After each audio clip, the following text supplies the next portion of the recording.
So they're both of them prescriptions. The four animals come down to rules for how Christians should behave in a naughty world, what relations they should maintain with a naughty world, which is under the power of Satan.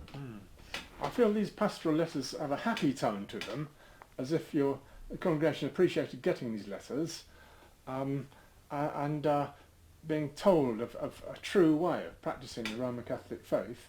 But I wonder whether they appreciated what you said about the wider political context, which one might possibly review as for the enslavement and ruin of the human race, such as the fabrication of the 9/11 event. And I'd like, if I may, to read out what I think is a terribly important part of your letter. And this is just weeks after 9/11, okay? October the 1st, 2001, and you give here a chronology of what we'd call false flag terror, that is fabricated terror whereby America in particular precipitates war because it wants it and then blames someone else, something that the Brits are especially good at, okay? You say, on political, we can be virtually certain that the media will not tell us the full story of 9/11, okay? There is serious reason to believe that in 1898 it was not the Spaniards who sank the USS Maine. That in 1917 it was not the Germans who set up the Lusitania as a target. That in 1941 it was not the Japanese who set up Pearl Harbor for attack. That in 1963 it was not Lee Harvey Oswald who killed President Kennedy. In 1990 it was certainly not Saddam Hussein who promised not to react if he invaded Kuwait. In 1994 it was certainly not Timothy McVeigh's van exploding outside the Alfred Murrah building in Oklahoma City which brought the front of the building down. And in 2001, who knows? Saddam Hussein, Milosevic and now Osama bin Laden, from CIA assets to personal enemies of the American people. How many more times will the trick work? Now, I think that is a searing insight in which everything you said there is the truth, and it seems to me that the American people were very lucky and fortunate to have someone telling them this, a mere weeks after 9/11. Now, I want to ask you, Bishop, did they appreciate that? A few, yes, but many, no. Because it's a particular problem of Great Britain and the United States that the Protestant patriotism, or the patriotism is lined up with Protestantism, and therefore the patriotism is off base. For a Catholic, there's a clear reason why it's off base. Henry VIII did a terrible damage to England. And I have an American friend who's a good historian. I asked him once, who was the most important person in American history? The one most important person in American history, and he said Henry VIII, just straight up like that, meaning that the Protestant element has been decisive, the Protestant Anglo element has been decisive in American history, and I think he's right. If Protestantism is off base, then the whole of a society, the whole of these two great nations, sort of almost built around Protestantism, are going to have a false patriotism. For instance, at the time of Henry VIII, it's very clear that he killed St. John Fish and St. Thomas More. St. Thomas More said, "I die the king's good servant, but God's servant first." In other words, Thomas More was dying because he put God in front of his king.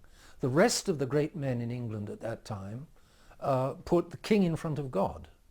And therefore,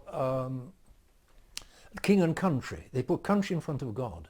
And when you put country in front of God, you've got a false patriotism. Yeah, but this isn't just patriotism we're looking at. It's a country that wants to start wars.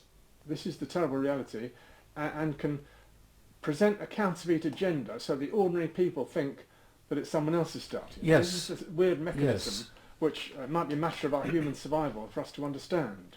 And I admire your work because you're trying to point this out to people. And there are other references in your letters where you talk about the towers being dynamited in 9/11. That's terribly important for congregations. The SSPX can appreciate that the towers didn't fall because planes hit them, but they fell because, as you said, they were dynamited. and as you quote, if I quote from you again, politically, behind the Arab terrorists are most likely to be would-be architects of the New World Order, who've long been using the United States as an instrument to achieve their control of the world. And I think that's, I wonder whether the congregations appreciated that. Generally, I don't think so. Is there a paradox here that the SSPX is traditional and that can be in some way backward looking, and they think that that can be sort of enough to, that's all they need to bother with? The problem is, ever since Henry VIII, that patriotism and religion in Anglo countries, or politics and religion in Anglo countries, have followed two different paths. The religion in England became false. I speak exactly as a Catholic. The religion in England became false from Henry VIII onwards, and the official religion in England has been false ever since, the Anglican religion. And the politics have been false as well, because they've been the leading citizens who take part in politics, including the king, from the kings downwards, have been cut off from the true religion. They were being cut off from the truth. And therefore, in these countries, and now it's almost all over the world, an organization, an untruthful, a truthless organization has taken over the power. Instruments of Satan. One is not allowed to mention who these people are, for obvious reasons, because they hold the power and they don't like being denounced out in public. Well, if I may just quote from these excellent letters of yours, talking about the attitude towards the Arabs, and can America have a fair attitude towards the Arab countries? But each time the United States attempts to act even-handedly towards the Arabs, Jewish power inside the United States, e.g. virtual control of finance and the media, blocks the attempt, and the United States returns to oppressing the Arabs. Well, and I mentioned it but it's not only the Jews, and you could say it's not even principally the Jews. It's a very big problem.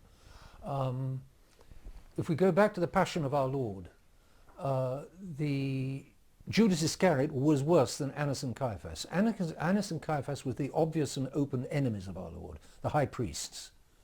But the one who betrayed our Lord to the high priests, the one who made it possible for the high priests to get hold of our Lord in the Garden of Gethsemane, was the apostle, the false apostle, Judas Iscariot. Therefore, the enemies of God inside the Catholic Church are the worst of all. And those who are enemies outside the church, like, let's say, the Jews or the Freemasons or the communists, there are, the various categories of these enemies outside the church. They are not the worst. If there weren't enemies inside the church, if there weren't betrayers of our Lord inside the church would be in a much stronger position to lead the politics, to lead the arts, to lead the world.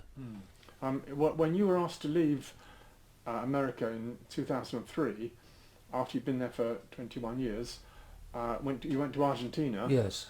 Was that anything to do? Did you feel it had anything to do with you having spoken out about 9/11? I don't know, but I honestly think it's quite possible, because it's perfectly possible, because a number of good Americans, patriotic Americans, who may not have liked what I was saying in these passages that you're quoting.